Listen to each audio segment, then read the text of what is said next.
switch, and then let go of the clutch, nice and smooth. What's going on, everybody? Welcome back to the channel. Alright, let's talk about something that drives almost every new manual driver crazy. Jerky, inconsistent gear shifts. If yours feel rough, you're not alone. But don't worry, in this video we're going to uncover the real secret to making every single shift buttery smooth. So let's dive in. So you probably heard this a million times, right? Just let the clutch out slower. But if you're still getting those lurches and jerks, it's because that advice is kind of like a band-aid. It just covers up the real problem instead of actually fixing it. So what is the real secret? The thing that's going to totally transform your driving? Well, it all boils down to two simple things: timing and RPM matching.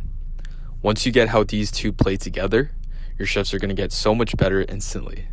So let's break it all down. And if you're learning manual, I also put together a free manual driving cheat sheet that breaks all of this down step by step.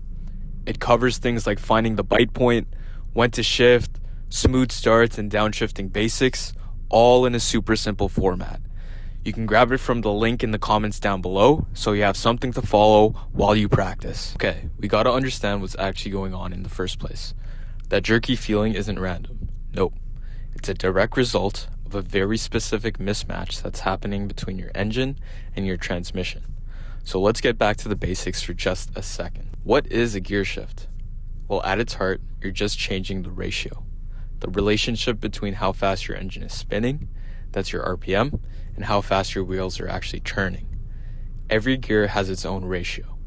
Now check this out, because this visual really shows you the heart of the issue. Let's say you're just cruising along at a steady speed. In second gear, maybe your engine is humming along at 3,000 RPM. But here's the kicker. To stay at that exact same road speed in third gear, your engine only needs to be spinning at 2,000 RPM. That's a 1,000 RPM difference. That means that during that one single shift from second to third, your engine speed has to slow itself down by exactly 1,000 revolutions per minute to perfectly match the next gear. This drop is an instant, and that little delay, well, that's where the magic or the mess happens. If you let the clutch out too early before the RPM has had a chance to drop, the engine's still spinning way too fast for third gear. The clutch grabs and bam, the whole car jerks forward. But then if you wait too long, the RPMs fall too low, and then you get that other kind of lurch, as the engine has to suddenly spin back up. And that brings us back to our main point. Releasing the clutch slower does not fix RPM mismatch. All it does is force the clutch to slip and burn to absorb the difference. This creates a ton of heat and wear, so it's not a skill, it's a crutch. So if slow isn't the right answer, what is? Okay, let's get to the good stuff, the solution. This is going to be your aha moment. Here it is. You want to release the clutch at the precise moment the engine's RPM naturally drops to the correct speed for the next gear. Not a fraction of a second too early, not a fraction too late. It's all about that perfect timing. So let's go back to our example. You're at 3,000 RPM. You push the clutch in, you move the shifter into third. Now here's the key. Instead of rushing it, you just pause for a beat, a split second. In that tiny moment, you let the revs fall. And right as they're settling into that 2,000 RPM sweet spot, that's when you release the clutch. And that's when you nail that timing, and it's just magic. There's no jerk, no head bob, none of that. It just feels like one seamless, continuous push forward. That's the feeling that we're chasing. Okay, so right now I'm in second gear at 3,000 RPM. I'm gonna switch to third gear and watch the revs drop by 1,000 RPM, closer to 2,000, let's say 2,200 for now. And once I shift, it's gonna drop down and I'm gonna let off the clutch at the exact same time. So shift, let off the clutch right around 2,000 RPM. Did you see that? Did you see how fast I pulled my foot off the clutch? That's what you're aiming for. So I'll do that again. I'm in second gear, 3,000 RPM.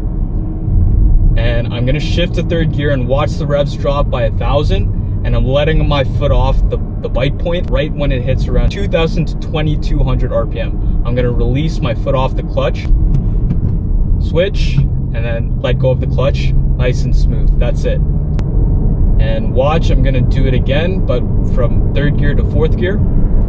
So I'm in third gear, 3,000 RPM, clutch in, revs drop, release the clutch right around 2,000 to 2,200 RPM. There you go. that's it. Also, you need to start using your other senses, like listening to the engine.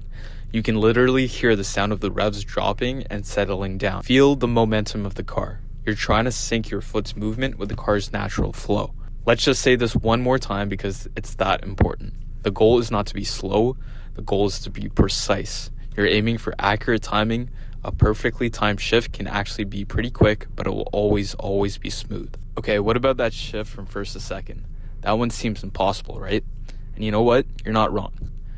It's the hardest shift for a very good reason. So here's the deal with first to second. That shift involves the biggest drop in RPMs across the entire gearbox. That means your timing window to get this right is much smaller, and any little mistake you make gets magnified. It just feels way jerkier than a bad shift from, say, 4th to 5th. But the good news is that the fix is exactly the same. You just have to exaggerate it a little bit more. You simply need to be more patient. You gotta add a slightly longer pause after you shift into second to give those revs more time to fall back into place before you bring the clutch back up. All right, let's put it all together and recap what we're really aiming for here. What does that perfect, ideal shift actually feel like when you nail it? It should almost be unnoticeable. Your passenger's head doesn't bob forward. You don't feel any lurch or a change in speed. The car just feels like it's continuing its acceleration in one smooth, uninterrupted motion. That feeling, that's the feeling of perfectly matched RPMs. So look, if you take only one thing away from this video, let it be this. Stop focusing on how fast or how slow you release the clutch pedal. Instead, shift your entire focus to when you release it. The focus is timing, not speed. And I promise you, if you start practicing this, shifting will stop feeling like a random guessing game. You will build this incredible rhythm, this real feel for your car. And eventually, it just becomes second nature. All right, that's all I have for today. Thanks for watching as always. Give the video a like, and if you haven't done so already, subscribe to the channel. Also, comment down below what struggles you're having with learning manual so that I can cover it in a future video. We'll see you in the next one.